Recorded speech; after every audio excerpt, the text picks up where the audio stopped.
গিন্নি, পেটটা ভরেনি বুঝলে, তুমি আরেক হাঁড়ি ভাত বসাও। আমার জন্য 2 হাতা রাখা আছে, ওটাও খেয়ে নাও না, খাও। আমি আর ভাত বসাতে পারবো না, এখন উনুন ধরাও, আঁচ দাও, ভাত বসাও। আহ, আরে তোমারটা তুমি খেয়ে নাও না। তুমি তো জানো আমার এইটুকু খাবার পোষায় না। তারপর তুমি আজকে ওই ওলের ঝোলটা যা বানিয়েছিলে না, আহা। খাই খাই খাই খাই করে আমার জীবনটাও খেয়ে ফেললে গো। আরে বাবা, ভগবান এই পেট দিয়েছে কিসের জন্য? এত খাটাখাটনি সবকিছুই তো এর জন্য নাকি? হ্যাঁ,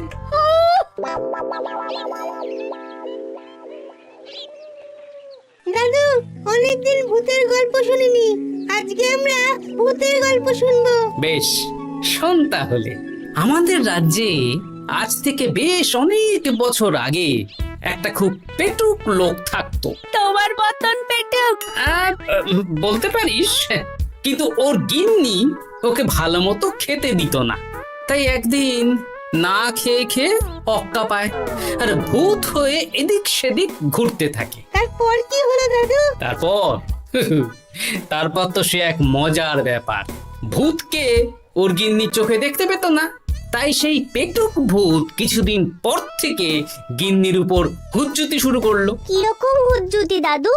গিন্নি যা রান্না করতো সব চুরি করে খেয়ে নিত।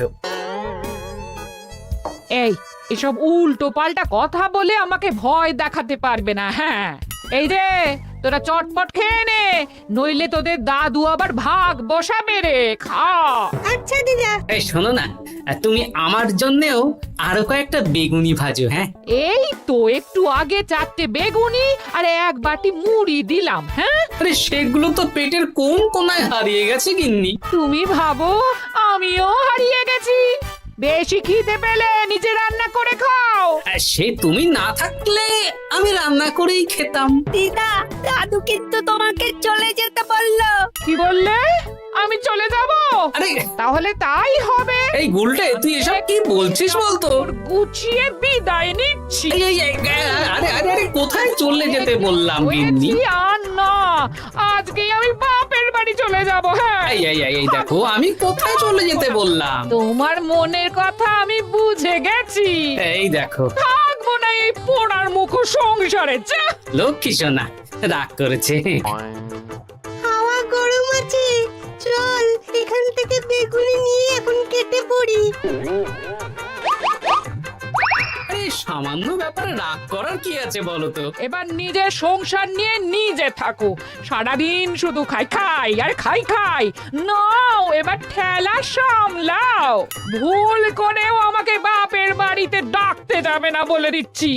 যদি যাও তাহলে আমার থেকে খারাপ কেউ হবে না, এই বলে দিলাম।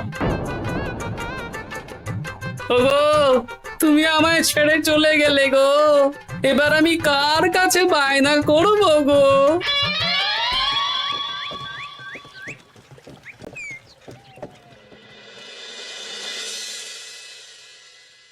কিরে, তুই একা একা? জামাই কোথায়? তোমাদের জামাইকে ছেড়ে চলে এসেছি। এ মা, তুমি কি থাকতে দেবে না আমি চলে যাব? এসব আবার কি কথা বলছিস তুই? হ্যাঁ, এ তো তোরও বাড়ি। আমাদের ভাত ডাল জুটলে তোরও জুটবে। কি হয়েছে রে দিদি? দিন রাত খেটে খেটে কয়লার মতো পুড়ে যাচ্ছি, আর ওনার বায়না শেষ নেই। সারাদিন শুধু খাই খাই আর খাই খাই। এবার বুঝবে জামাই বাবু। হ্যাঁ, নিজে হাত পুড়িয়ে রান্না করার ঠেলা।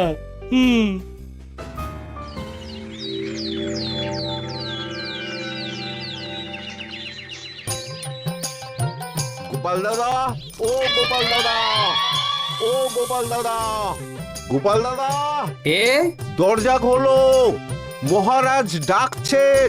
এই রে, অনেক বেলা হয়ে গেল। আরে দরজাটা খোলো। যাচ্ছি যাচ্ছি। আরে আজকে তো গ্রামের সেচ প্রকল্প নিয়ে আলোচনা আছে, মহারাজ তাই তোমাকে ডাকছেন। মুখ হাত ধুয়ে যাচ্ছি।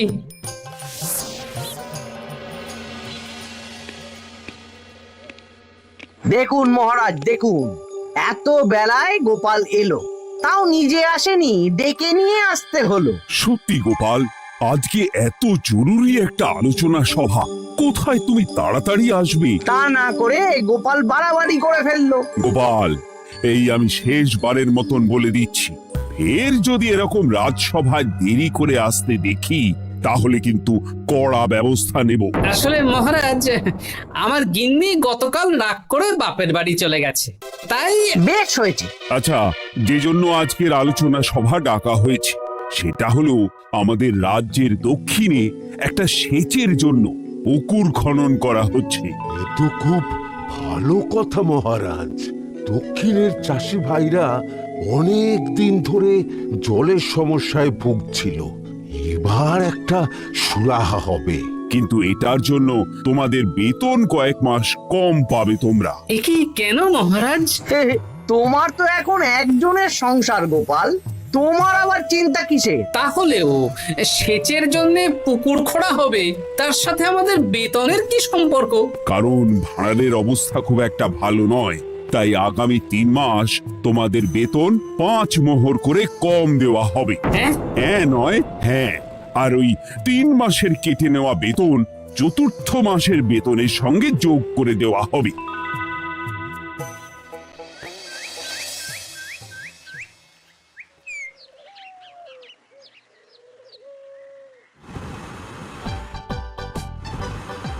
কি দাদু, এ তোমার চোখ মুখের কি অবস্থা?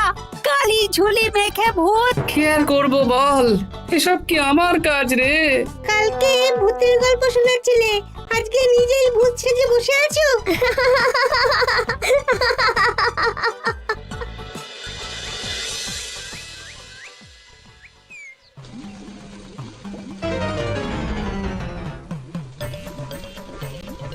এই রে, ভাতগুলো পড়ে গেছে। দূর দূর দূর, এভাবে হয় নাকি? না, এবার থেকে ভোজনালয় থেকেই খাবার খেতে হবে। একার জন্য কে আবার রান্না করে? দূর দূর। কি গোপাল দাদা, তুমিও আমার মতন ভোজনালয় খাচ্ছ? আমার না হয় বাড়িতে রান্না করার কেউ নেই। আমারও নেই, যে ছিল সে ছেড়ে চলে গেছে। ভাই, আর একটু ভাত দেবে? গোপাল দাদা, ভাত আর হবে না গো, আরো কয়েকজন দৈনিক খদ্দের আসবে, তাদের জন্য রেখে দিয়েছি। তাহলে কি আর করা যাবে? একটু একটু ওই তরকারি একটা শাল পাতায় মুড়ে দে, বাড়িতে গিয়ে মুড়ি দিয়ে খাবো। আচ্ছা, তা দিচ্ছি। তুমি খাওয়া হয়ে গেলে হাত মুখ ধুয়ে নাও। আচ্ছা গোপাল দাদা, গিন্নিমা চলিয়ে গেল কেন? সে তোর গিন্নিমাকে গিয়ে জিজ্ঞেস কর। সে তো জিজ্ঞেস করতেই হবে, তোমার মতো একটা ভালো মানুষকে ছেড়ে চলিয়ে গেছে।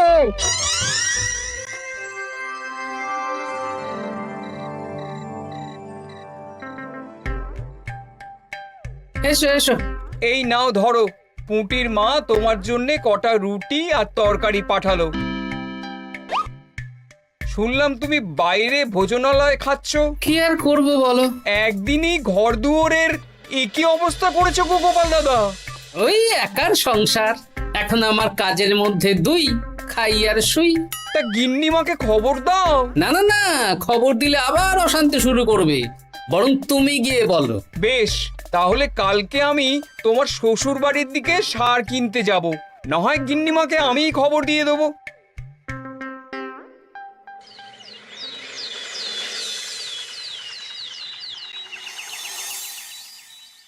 বাড়ি ঘর গোছালো, তাতে আমি কি করতে পারি? এখন আমি আর ওই বাড়িতে থাকি না। হ্যাঁ, শুধু তাই না, গোপাল দাদা বাইরে ভোজনালয়ে তেল মশলা দেওয়া উল্টো পাল্টা খাবার খাচ্ছে গো। থাক, আমাকে এসব কথা শোনাতে আসবে না পুটির বাবা। আমার খাটতে খাটতে জীবনটা কয়লা হয়ে গেছে, কয়লা। ওনার বায়নার শেষ নেই। হ্যাঁ, বুঝলে গোপাল দাদা, আমি গিন্নিমাকে অনেক করে বোঝালাম, কিন্তু কিছুতেই কোনো কথা শুনলো না। বেশ, শুনতে হবে না। এরকম বললে হয় নাকি? চারিদিকে ঘর দুয়ার অগোছালো, খাবারের থালা বাসন এদিক ওদিক ছড়িয়ে ছিটিয়ে আছে। ওরে বাবারে, ইঁদুরেও আস্তানা করেছে। তা যা হচ্ছে হোক।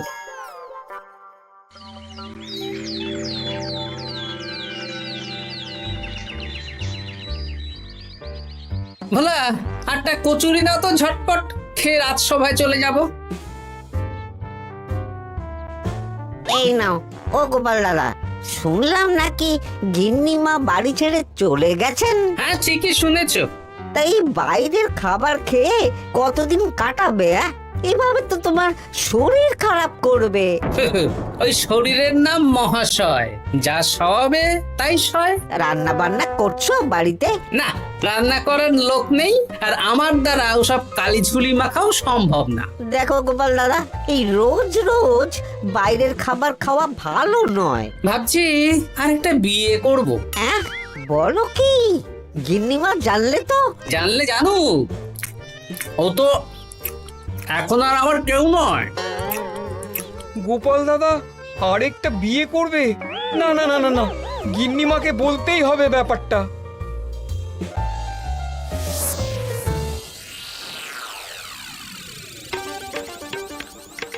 গিন্নিমা, তুমি আবার এসেছো পুটির বাবা? সর্বনাশ হয়ে গেছে।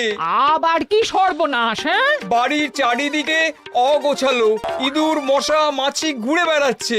আমি আর ওই বাড়িতে যাব না। গোপাল দাদাও সেই ব্যবস্থাই পাকাপাকি করতে চলেছে, আরেকটা বিয়ে করবে। কি বললে?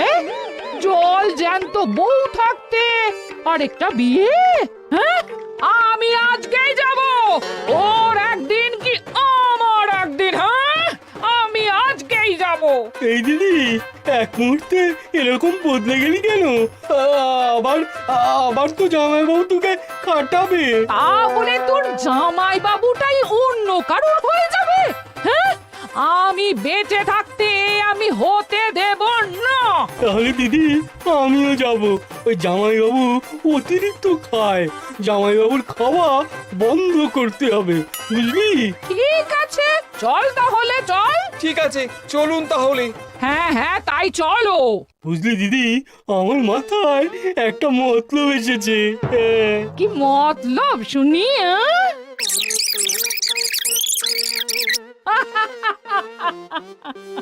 এই বেশ তো বেশ, এতে যদি তোর জামাই বাবুর অতিরিক্ত খাওয়া কমে তাহলে তো ভালোই কথা। হ্যাঁ, কিন্তু খুব সাবধান, গোপাল দাদার নজর কিন্তু বাজ পাখির নজর।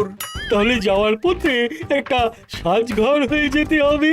হ্যাঁ, তাড়াতাড়ি চলুন, রাতে মনে হয় ঝেঁপে বৃষ্টি হবে। কই গো, বলি কোথায় গেলে? এ কি, আমি তো বেশ ভালোই ছিলাম, তা তুমি আবার ফিরে এলে কেন? আমি বেঁচে থাকতে তুমি আবার বিয়ে করবে? ওসব চলবে না। আমি এক সাধক বাবাকে নিয়ে এসেছি, তোমার সব ভীমরতি ইনি ছড়িয়ে দেবেন। হ্যাঁ, আজকে থেকে তোমার অতিরিক্ত খাওয়া দাওয়া বন্ধ করার দায়িত্ব এনার। যা বাবা,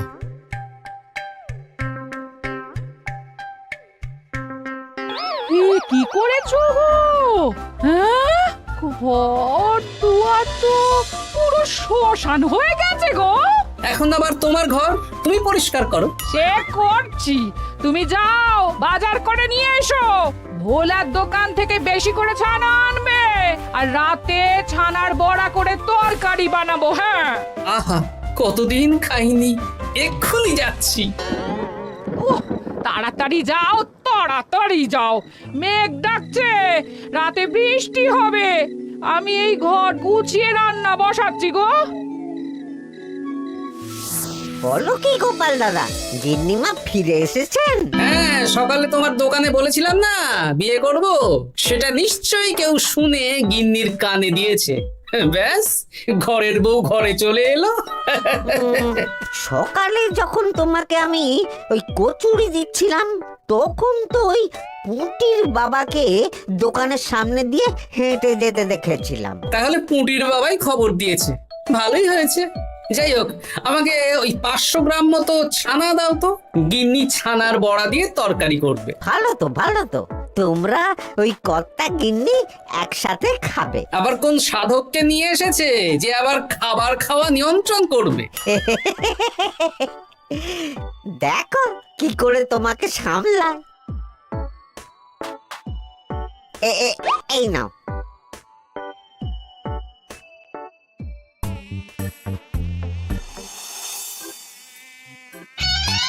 দেখি গিন্নি, আমার জন্য দুটো বড়া আর ওনার জন্য এতগুলো।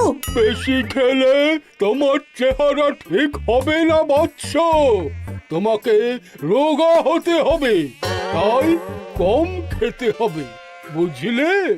ঠিক আছে, আপনাকে আমি মজা দেখাচ্ছি। অগত্যা গিন্নির হাতের খাবার খাচ্ছি, এই আমার 14 পুরুষের ভাগ্য ভালো।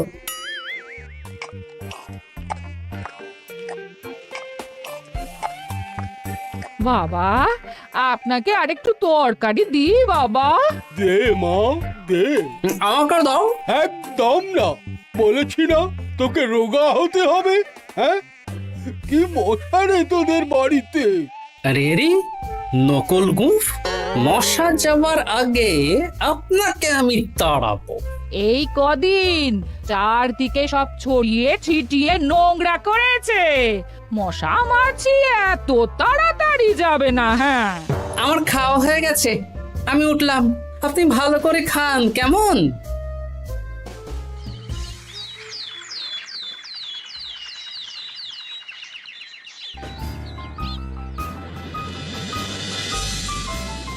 বিজ্ঞানী, আরে গোপাল যে, কি ব্যাপার?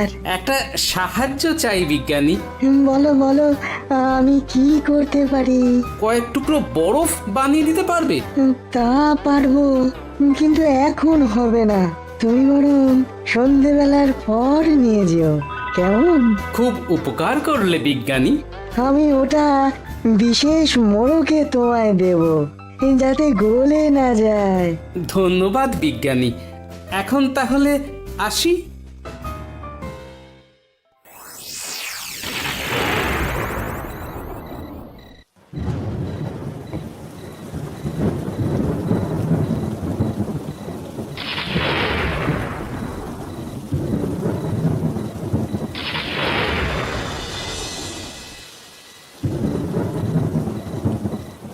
ভালো করেছিস বাবা, যা মশার উৎপাত, মশারি ছাড়া ঘুমোনো যাবে না।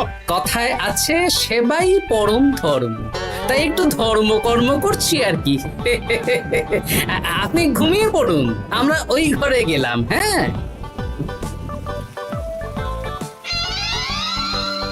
সব দরজা জানলা ভালো করে বন্ধ করে দিয়েছো তো? ঝেপে বৃষ্টি নেমেছে। হ্যাঁ হ্যাঁ, কোনো চিন্তা নেই, তুমি ঘুমো, আজকে অনেক খাটনি হয়েছে গো। হ্যাঁ, জয় ঠাকুর।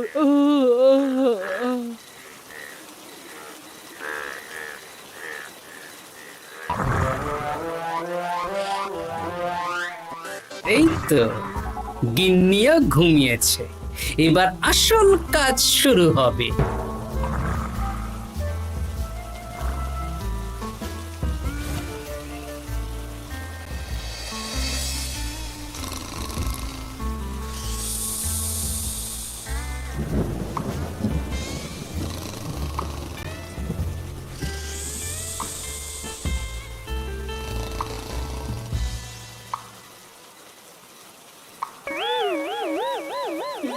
কি জল পড়ছে কেন? চাল ফুটো হয়ে গেল নাকি?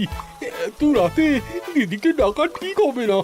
আরে আরে কি মুশকিল, এখনই জল পড়ছে। আরে দূর দূর।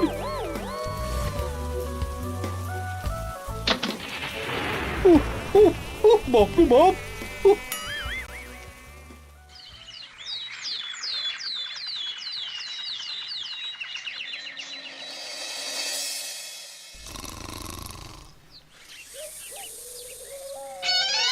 সুপ্রভাত।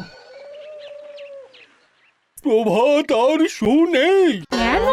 সারা রাত প্রথমে ভিজেছি, তারপরে মশার কামড় খেয়েছি। ভিজেছেন কেন? আচ্ছা, এ কি? আচ্ছা। রাতে চাল ফুটো হয়ে জল পড়ছিল। আচ্ছা, ও বাবা, খুব ঠান্ডা লেগেছে। একটু একটু মধু আর তুলসী পাতা দে। একটু খাই। এই দিচ্ছি বাবা। এ হতেই পারে না, কদিন আগেই তো চাল সারিয়েছি। ঘরের মধ্যে তাহলে জল এলো কি করে? ঠিক যেভাবে আপনার নাকের নিচে নকল গোঁফ এসেছে শ্যালক বাবু, ঠিক সেইভাবেই। এই রে, হয়ে গেল। দাড়িটাও তো নকল। না মানে আমি বুঝিয়ে বলছি গোপাল, তুমি তো একটু বেশি করে খাও, তাই আমি ভেবেছিলাম ওই তোমার যাতে খাওয়াটা একটু কমে, তাহলে আমার দিদির খাটনিটা একটু কমবে। খাটনি কমাতে তো আপনি আসেননি, উল্টে আপনি নিজের ছলে বলে খাচ্ছিলেন। অতিথি হিসেবে এলে নিশ্চয়ই খাওয়াতাম, কিন্তু এটা আপনি ঠিক করেননি। ওগো, ও তো আমার ভালোর জন্যই করেছে। তুমি আমার বিবাহিত স্ত্রী, ও এখন তৃতীয় ব্যক্তি, তুমি ওর কথা কেন শুনবে? হ্যাঁ, প্রথমে বাচ্চাগুলো মস্করা করলো, সেই শুনে তুমি চলে গেলে। হ্যাঁ, ওরা তৃতীয় ব্যক্তি, ওদের কথায় কান দিলে, তারপর পুঁটির বাবার কথা শুনে বিশ্বাস করলে আমি সত্যি বিয়ে করছি। হ্যাঁ, এই জন্যই তো চলে এলাম। হ্যাঁ, এখানে পুঁটির বাবাও তৃতীয় ব্যক্তি, আর তারপর শ্যালক বাবুর কথায় আমাকে কম খেতে দিচ্ছ, আর উনিও তৃতীয় ব্যক্তি। ইয়ে, না মানে? হ্যাঁ মানে, না মানে কিছু না।